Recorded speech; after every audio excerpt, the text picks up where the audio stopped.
Salut à toi, bienvenue sur MyWay Finance. Aujourd'hui, nous faisons un tour rapide sur mon portfolio Bitpanda. Je te rappelle que mon objectif est d'atteindre les 160 000 $ avec ma stratégie plutôt père de famille sur les crypto-monnaies que tu vas voir.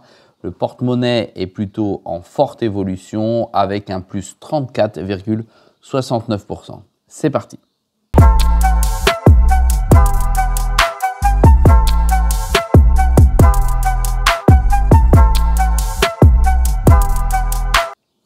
Sois le bienvenu dans cette vidéo. Je te rappelle qu'ici, il n'y a pas de conseil en investissement. Je te montre ce que je fais et comment je le fais.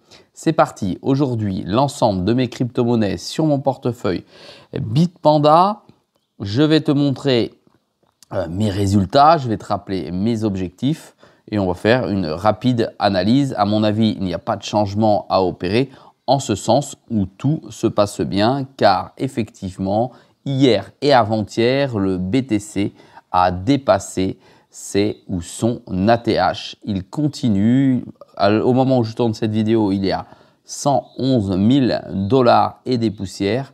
Il a dépassé les 110 000, donc ça devient ou ça commence à être très intéressant pour les altcoins puisque sur ce portefeuille, je n'ai que des cryptos. Et je n'ai pas de BTC. La plus grosse crypto que je possède, c'est l'Ethereum. On fait un rapide tour dessus. Le XRP qui se trouve ici, qui n'est pas un crypto qui est stackable, ça y est, je suis à plus 11,35% pour 2184 XRP. Ensuite, nous avons Bitensor, je sors à 1350 $, c'est mon premier objectif. Je suis à plus 19,11%. Je suis très mal rentré dessus, tu vois, 398 $. Aujourd'hui, on est à 479, c'est-à-dire une plus-value latente de 753 $. Ensuite, j'ai la crypto de la plateforme pour le moment, puisqu'elle est vouée à changer, effectivement. Je te rappelle que son cours a été arrêté, je crois, pour date ou pour mémoire, le 28 mars. Donc, ce sera le cours du 28 mars qui sera pris en compte pour la nouvelle crypto qui sera proposée avec le nouvel écosystème sur Bitpanda. Il y a effectivement plein de bonnes nouvelles qui vont arriver sur Bitpanda, à savoir une orientation de la plateforme qui va s'orienter vers la gestion des investissements ou la gestion patrimoniale, une nouvelle CB que tu as peut-être déjà reçue, pour ma part, je l'ai reçue, qui va proposer une multitude d'options comme on a pu ou on peut retrouver sur Revolut, sur crypto.com. Donc très intéressant, qui vont être différents suivant ton niveau de VIP ou ton niveau d'utilisation. On attend de voir ce qui va être proposé. En fait, c'est l'entrée de Bitpanda dans le Web3. Ensuite, reprenons mon portefeuille. J'ai Hedera, comme tu vois ici, avec plus 194%. J'ai le Wallet Connect, donc le WCT, sur lequel je suis rentré dernièrement, si tu te souviens bien, qui a explosé à plus 44%. Regarde, on prend ici, dans les 7 derniers jours, plus 15,95%. Et depuis les 30 derniers jours, le moment où je suis rentré, quand celui-ci est sorti sur le marché sur différentes plateformes, dont Bitpanda, on est déjà à plus 56%. Dans la réalité des faits, j'ai plus, parce qu'il y a des frais, plus 44,97% sur cette crypto, soit 627 $ de plus-value latente pour un prix moyen d'achat de 0,41. Ceci dit, c'est faussé totalement, car je te rappelle que j'ai fait une petite sortie avec cette crypto. Je l'ai acheté à 1128, revendu à 1400 et je suis rentré derrière avec 1380 $ quand finalement la crypto a baissé. C'est-à-dire que je suis passé de 2837 WCT à 3319 WCT. Et ça, c'est un intérêt certain parce que quand tu vois effectivement le prix du WCT à 60 centimes, de prendre 300 WCT, ça équivaut à peu près 180 $ de gain. Il y en a eu un peu plus de 300. C'est pour t'expliquer ce que j'ai fait avec le WCT. Donc très content de le voir aujourd'hui en excellente forme avec plus 45%. Ensuite, j'ai Babylon, blockchain projet qui souhaite permettre au BTC de pouvoir être stacké, entre guillemets, en tout cas générer des gains pour tous ceux qui ont du BTC et qui souhaiteraient le déposer sur la plateforme. Donc j'ai investi sur Bitpanda sur le Babylon et ça y est, c'est repassé dans le vert avec plus 7,55%. Mon ANKR, toujours crypto de structure, toujours dans le rouge, avec moins 54%. Je reste patient parce que pour moi, c'est un projet de long terme, très très long terme. Ensuite, nous avons l'Arkham avec moins 46%. D'ailleurs, tu vois que sur l'ensemble de mon portefeuille, je n'ai que 4 crypto-monnaies, tu vois ici.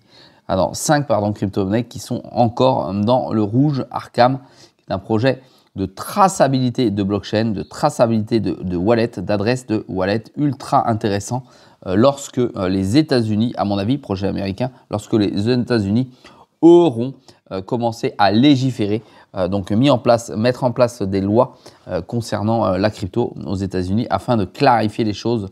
Eh bien, je pense que Arkham aura toute son utilité.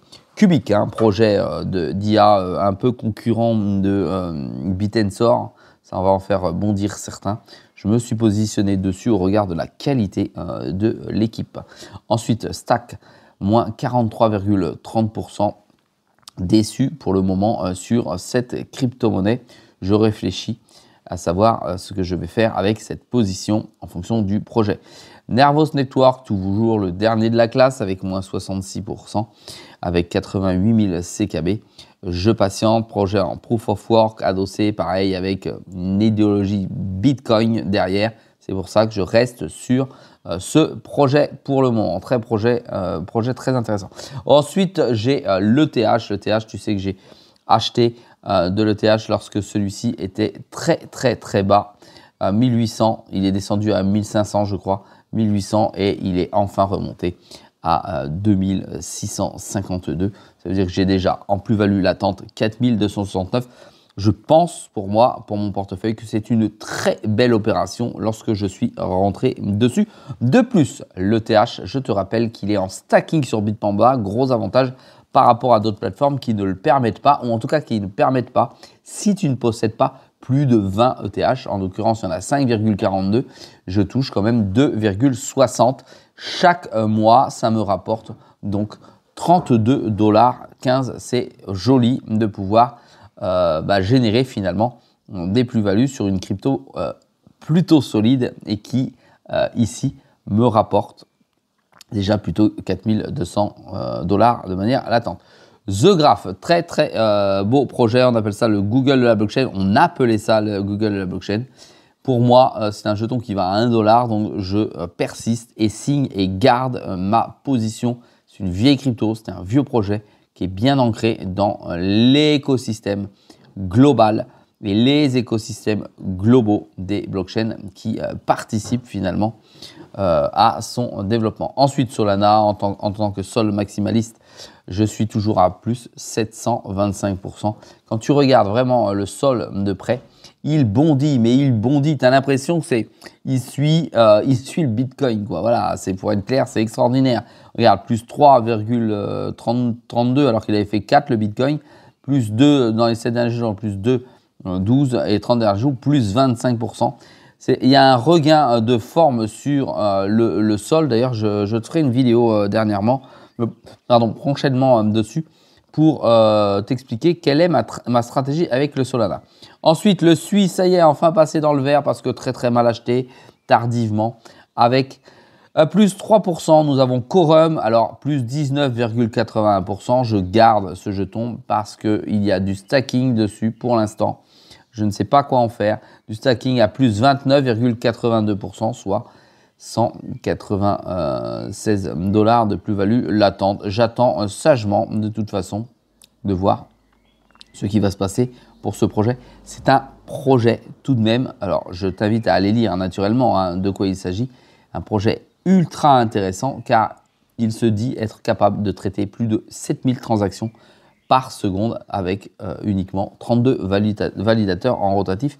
Projet très intéressant mais qui n'est pas né d'hier. Donc on attend de voir si il va profiter de la vibe de la alt season si celle-ci démarre. Tu as vu dans ma vidéo d'hier que pour l'instant, elle n'est pas prête de démarrer puisqu'on est plutôt en Bitcoin season pour le moment. Ensuite, nous avons Core DAO ici avec moins 24%. Aussi un projet adossé au BTC que je garde naturellement sur ou dans mon portefeuille en attendant que celui-ci profite de la alt saison. Voilà, comme d'habitude, en toute transparence, je t'ai monté une partie de mes portefeuilles, mais là, mon portefeuille Bitpanda. J'ai plutôt une stratégie de holder sur ce type de portefeuille, quoique sur certaines crypto-monnaies, je rentre et je sors, mais pour la garder, pour faire en sorte de la multiplier, c'est-à-dire d'avoir plus de crypto. Quand je sors lorsqu'elle est haute et je la rachète lorsqu'elle est basse, on peut appeler ça une forme de trading, mais je le fais directement en swappant ici, peu importe les frais. Et de ce fait, je récupère des cryptos moins chers, je les multiplie pour pouvoir augmenter finalement le levier de mon portefeuille pour à terme atteindre les 160 000 $. D'ailleurs, j'ai réalisé une vidéo, n'hésite pas à chercher sur ma chaîne, qui explique l'ensemble des objectifs des crypto-monnaies que j'ai à ce jour en portefeuille. Et il y a chaque objectif et j'atteins, en fonction de mes objectifs, bien plus de 160 000 $. Je suis plutôt serein sur les 160 000 $. Car en théorie, je devrais atteindre un petit peu plus que ça. Je crois qu'il y a 19 800 de valeur latente. Voilà, si tu as des commentaires à le faire, n'hésite pas à le faire en deçà de la vidéo. Encourage-moi avec un petit pouce vers le haut, s'il te plaît, je te remercie. Et n'oublie pas que sur My Way Finance, c'est une vidéo tous les jours à 6 h du matin. Salut à toi.